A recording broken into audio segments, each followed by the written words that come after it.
Ini Bang, Agenda hari ini hari Kamis 19. Tanggal 19 September tahun 2024. Jadi kami mendampingi teman-teman jurnalis, khususnya jurnalis video yang kemarin kena ancaman dari ajudannya Atta Halilintar ya. Jadi mereka ada 4 jurnalis di BAP.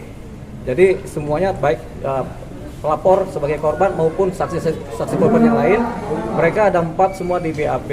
Jadi sudah selesai BAP-nya dengan pertanyaan yang variatif, tapi intinya sama, bahwasanya mereka menjadi korban dari ancaman dari ajudannya Atta Halilintar. Begitu.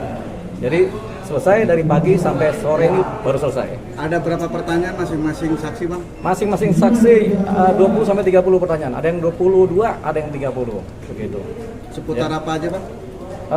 Seputar mengenai tempat kejadian perkaranya, kejadiannya, kemudian bagaimana mengancamnya, kemudian apakah merasa terancam, kemudian apakah merasa terganggu, apakah merasa bekerja sebagai pers kemudian dibatasi, itu pertanyaannya. Begitu. Mungkin ada bukti yang tambahan Bang? Nah, buktinya pertama saksi ya, karena saksinya ada 4 nih langsung nih, jadi clear kesaksiannya, kemudian ditambah bukti video kejadian terjadinya pengancaman. Jadi sudah kita sampaikan dalam bentuk flash disk, sudah disampaikan ke penyidik. Gitu. Nah, jadi kemudian setelah di sini di BAP tentunya ada yang namanya meminta keterangan dari pihak sebelah. Pihak sebelah ini adalah si pengancam, si terlapor ini. Tapi sebelum sampai ke situ kan, ini kan kita belum tahu secara detail siapa sih si pengancam ini.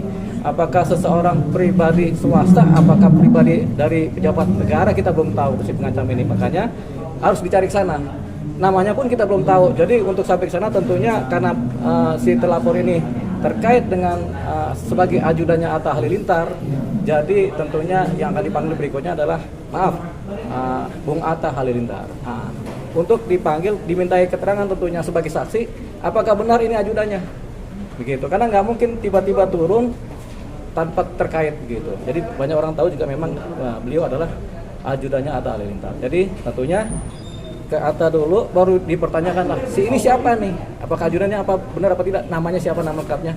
Jadi terlapor ini bisa terakhir, begitu. Mungkin sudah ada ini Bang, bocoran jadwal untuk dipertemukan antara si pelapor dan terlapor Bang?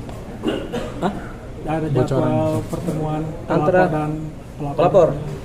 Ini kan pengancaman ya, pengancaman dan ini bukan persoalan cyber ya, yang ada kemudian mediasi ya. Jadi karena ini adalah tindak pidana publik murni, kemudian pengancaman murni, memang ada aduannya, tapi ada juga undang-undang pers yang dilanggar. Ini yang publiknya adalah undang-undang pers ini. Jadi kita kemungkinan tidak ada mediasi sih, tidak ada pertemuan mediasi. Jadi karena ini tindak pidana publik murni ya, publiknya ada di undang-undang pers, pengancamannya adalah delik aduan.